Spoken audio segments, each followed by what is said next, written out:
તાજા સમાચારમાં આપ સૌ મિત્રોનું સ્વાગત છે। દોસ્તો તાજા અને મહત્વના સમાચારની વાત કરી લઈએ તો પ્રથમ સમાચારને લઈને વાત કરી લઈએ તો ગુજરાતમાં 2 દિવસ વરસાદની આગાહી કરવામાં આવી છે।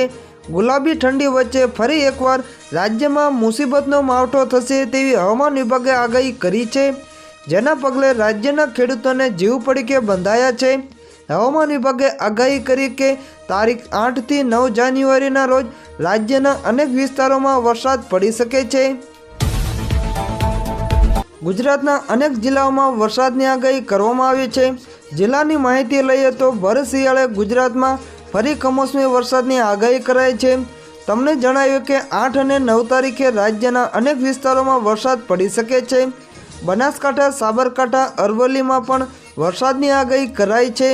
તો જ્યારે વલસાડ, નવસારી, સુરત અને દમણમાં પણ તેમજ સૌરાષ્ટ્ર, ભાવનગરમાં, અમરેલી, ગીર સોમનાથ, રાજકોટમાં પણ હળવા વરસાદની આગાહી કરવામાં આવી છે। અમદાવાદ, ગાંધીનગર, આણંદમાં પણ હળવા વરસાદની આગાહી કરવામાં આવી છે। હવામાન વિભાગના જણાવ્યા મુજબ ટ્રફ લાઇન દક્ષિણ ગુજરાતથી પસાર થવાથી કમોસમી વરસાદ વરસી શકે છે। આગામી દિવસોમાં કમોસમી વરસાદને પગલે 2 થી 3 ડિગ્રી તાપમાન વધવાની શક્યતા છે। વિન્ડ સ્પીડથી 5 થી 10 વચ્ચે છે। વધુમાં કહ્યું કે કમોસમી વરસાદ પછી થોડું ટેમ્પરેચર નીચું જશે। આજના તાપમાનની વાત કરીએ તો આજે 20 શહેરોમાં 15 ડિગ્રીની આસપાસ તાપમાન નોંધાયું છે।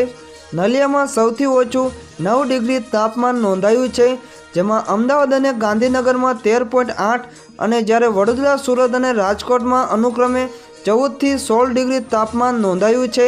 જ્યારે કેશોદ, અમરેલી, મહુવા અને સુરેન્દ્રનગરમાં તાપમાન 14 ડિગ્રીથી નીચે નોંધાયું છે। દર્શક મિત્રો, અતિ મહત્વના સમાચારની વાત કરી લઈએ તો અમદાવાદના નગારાના નાદથી ગુંજશે અયોધ્યા, ધ્વજદંડ પણ રવાના, સીએમ ભૂપેન્દ્ર પટેલે વગાડ્યું નગારું। સમાચારને જાણી લઈએ તો રામ મંદિર નિર્માણ માટે સોમનાથથી અયોધ્યા સુધીની યાત્રાનું પ્રારંભિક સ્ટોપ ગણાતા ગુજરાતમાં રામલલ્લાના જીવન અભિષેકને લઈને ભારે ઉત્સાહ જોવા મળી રહ્યો છે। પ્રાણ પ્રતિષ્ઠા માટે ગુજરાતમાંથી 108 ફૂટ લાંબી અગરબત્તી મોકલ્યા બાદ હવે અયોધ્યા રામ મંદિર પરિસરમાં સ્થાપિત કરવા માટેનો અનેકો ડ્રમ મોકલવામાં આવ્યો છે। આ સાથે મંદિરમાં લગાવવામાં આવનાર પિત્તળના ધ્વજના થાંભલાઓ અયોધ્યા મોકલવામાં આવ્યા છે। મુખ્યમંત્રી ભૂપેન્દ્ર પટેલે આ વસ્તુઓ બંને સ્થાનો પર પૂજા માટે અયોધ્યા મોકલી હતી। નગારાની વાત કરી લઈએ તો રામ મંદિરના પરિસરમાં લગાવવામાં આવનાર આ ડ્રમ અમદાવાદના ડબગર સમાજ દ્વારા બનાવવામાં આવ્યું છે। સમાજના લોકોએ 3 મહિનાની મહેનતથી તેને તૈયાર કર્યો છે। આ ગોલ્ડ પ્લેટ ડ્રમ 56 ઇંચ લાંબો છે। સીએમએ અખિલ ભારતીય ડબગર સમાજ દ્વારા તૈયાર કરાયેલા વિશાળ અને કલાત્મક ઢોલનું પૂજન કર્યું અને પછી તેને અયોધ્યા મોકલ્યું છે। આ ડ્રમનું કુલ વજન 500 કિલો છે। આ ડ્રમને 20 કારીગરો દ્વારા તૈયાર કરવામાં આવ્યું છે। તેને બનાવવામાં 8 લાખ રૂપિયાનો ખર્ચ થયો હતો। ધ્વજદંડની વાત કરી લઈએ તો અયોધ્યાના રામ મંદિરમાં લગાવવામાં આવનાર ધ્વજ થાંભલા પણ મોકલવામાં આવ્યા છે। સીએમએ અયોધ્યા જવા માટે મોટી ટ્રક પર મૂકેલા આ ધ્વજ પોલને લીલી ઝંડી આપી અમદાવાદમાં અયોધ્યામાં રામ મંદિર માટે શાસ્ત્રોક્ત વિધિ મુજબ પિત્તળના ધ્વજ પોલ તૈયાર કરવામાં આવ્યા છે। આ ફ્લેગ પોલ્સ ભરતભાઈ મેવાડા અને તેમની ટીમ અંબિકા એન્જિનિયરિંગ વર્કર્સ દ્વારા બનાવવામાં આવ્યા છે। ધ્વજદંડની વધુ વાત કરીએ તો કંપનીએ કુલ 7 ધ્વજ ધ્રુવોનું નિર્માણ કર્યું છે।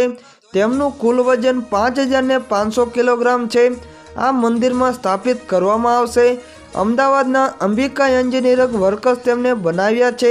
તે કંપની 81 વર્ષની છે। કંપનીના વડા ભરતભાઈ મેવાડા દ્વારા જણાવવામાં આવ્યું કે આ ધ્વજ ધ્રુવો દ્વારા બ્રહ્માંડની ઉર્જા ભગવાનના ગર્ભગૃહ સુધી પહોંચશે। દર્શક મિત્રો, વધુ મહત્વના સમાચારની વાત કરી લઈએ તો પીએમ મોદીને લઈને મહત્વના સમાચાર। આપણા પાડોશી રાજ્ય રાજસ્થાનમાં ભાજપની પ્રચંડ જીત બાદ હવે પ્રથમવાર વડાપ્રધાન નરેન્દ્ર મોદી રાજસ્થાનની મુલાકાતે છે। વાત જાણે એમ છે કે આજે અંદાજિત પીએમ મોદી જયપુર પહોંચશે, જ્યાં તેઓ ભાજપ કાર્યાલય ખાતે લોકસભા ચૂંટણીની રણનીતિને લઈને નેતાઓ સાથે બેઠક કરશે।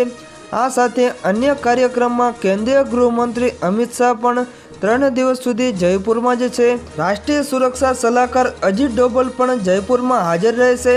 પીએમ મોદી, અમિત શાહ અને અજીત ડોભાલ ત્રણેય જયપુરમાં હોવાથી સમગ્ર જયપુર હાઈ એલર્ટ પર છે. પીએમ મોદીને લઈને વધુ વાત કરી લઈએ તો પીએમ મોદી જયપુર પહોંચશે, જ્યાંથી તેઓ સીધા ભાજપ કાર્યાલય જશે. પીએમ બન્યા બાદ પીએમ મોદી પહેલીવાર બીજેપી ઓફિસ જઈ રહ્યા છે, જ્યાં તેઓ લોકસભા ચૂંટણીને લઈને મહત્વની બેઠક કરશે. તે લગભગ 1.5 કલાક રોકાશે. પીએમ મોદી 2 દિવસ જયપુરમાં રહેશે. બીજેપી હેડક્વાર્ટરમાં બેઠક યોજ્યા બાદ તેઓ મોડી સાંજે રાજભવન પહોંચશે, જ્યાં ડિનર કરી અને ત્યાં આરામ પણ રાજભવનમાં જ કરશે. બીજા દિવસે 6 જાન્યુઆરીએ તેઓ ડીજી અને આઈજી કોન્ફરન્સમાં ભાગ લેશે.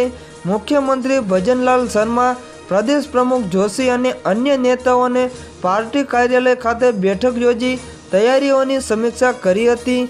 ચુસ્ત સુરક્ષા વ્યવસ્થા પણ ગોઠવવામાં આવી રહી છે.